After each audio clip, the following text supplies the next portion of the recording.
As fases da vida e a ideia de temporalidade. Na primeira infância, os vínculos afetivos são super importantes para que a criança aprenda a interagir, comunicar-se e desenvolver empatia. Nesse momento, os primeiros vínculos da criança estão na família. Logo, as primeiras experiências de vida da criança envolvem essas relações. Explorar as experiências pessoais vividas pela criança e seu ambiente familiar é importante para que a criança conheça as fases mais importantes de sua vida e suas particularidades. Além disso, para que também possa conhecer as semelhanças entre as suas experiências e dos outros, compreendendo também como funciona o mundo natural. As fases da vida e a ideia de temporalidade, passado, presente e futuro. Nós, seres humanos, estamos sempre mudando, continuaremos em constante transformação até o fim de nossas vidas. Cada um tem uma história de vida diferente, mas há algumas transformações físicas que acontecem com todos os seres humanos. Então, é importante ensinar para as crianças que transformações são essas. Nossa vida vai mudando com o passar do tempo. Passamos por algumas fases e todas elas são cheias de histórias para contar. Para as crianças, é importante aprender que fases são essas. Explicar que nascemos bebês, depois nos transformamos em crianças, passamos pela adolescência, pela fase adulta e chegamos na velhice. E para trabalhar esse tema, uma dica é elaborar atividades que envolvam os pais, avós, como por exemplo, procurar fotografias de quando era bebê, pode ser impressa ou digital, celular ou computador. Observar suas características, ou seja, cor da pele, tamanho, cabelo, fisionomia. Colar uma fotografia no caderno de quando era bebê e depois colar uma da fase atual e fazer um desenho de como a criança imagina que será o futuro. E se a criança não tiver fotografias para colar no caderno, pode usar sua criatividade e desenhá-la no passado, bebê, presente criança e Na futuro Base adulto. Nacional Comum Curricular, o objeto de conhecimento, as fases da vida e a ideia de temporalidade, passado, presente e futuro, vem com a habilidade. Identificar aspectos do seu crescimento por meio do registro das lembranças particulares ou de lembranças dos membros de sua família ou comunidade.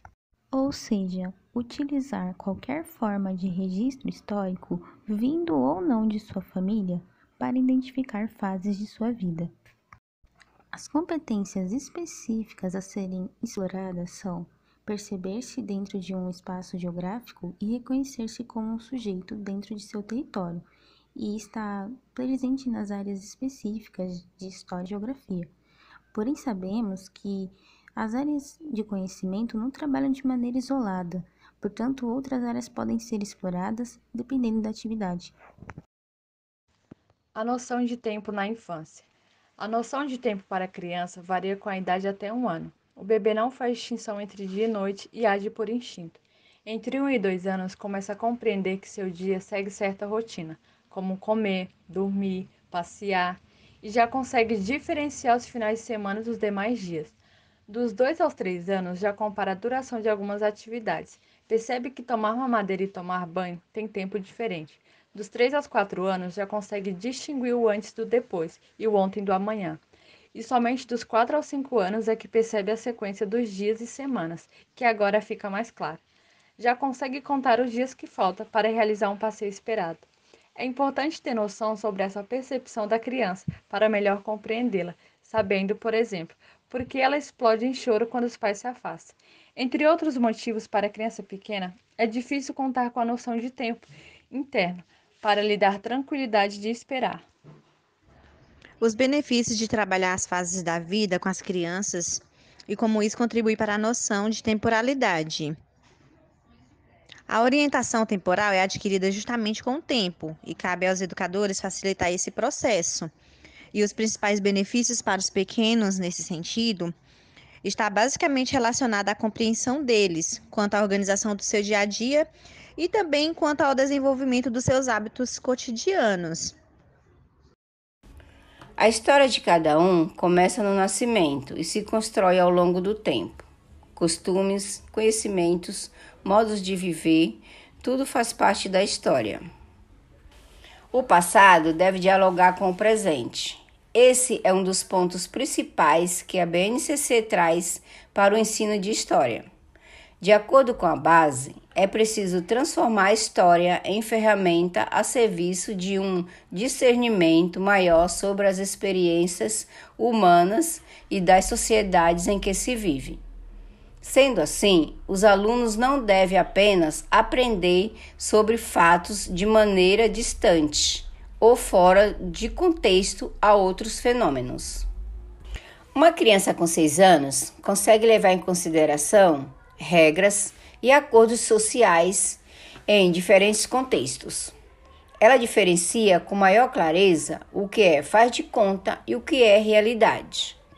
Por meio da escola, ela vivencia de diferentes posições no grupo e nas relações. Ela também troca ideias, planeja brincadeiras, divide materiais e tem mais facilidade para resolver conflitos por meio da negociação. Com todas essas habilidades, ela já se sente como sujeito histórico. A educação de uma criança é um processo que envolve família, a escola e a sociedade como um todo. Segundo Vallon, essas manifestações afetivas são fundamentais para a interação da criança com o meio. Os alunos devem ser estimulados a fazer uma leitura crítica dos fatos históricos. Para que isso aconteça, é essencial que todos se sintam-se motivados a partir dos conhecimentos que adquirem nas aulas, a formularem perguntas sobre o passado e sobre o presente. Por isso, é preciso planejar aulas que permitam que os conhecimentos do professor se transformem em instrumentos de construção do saber, com espaço para uma postura ativa dos alunos diante de suas aprendizagens.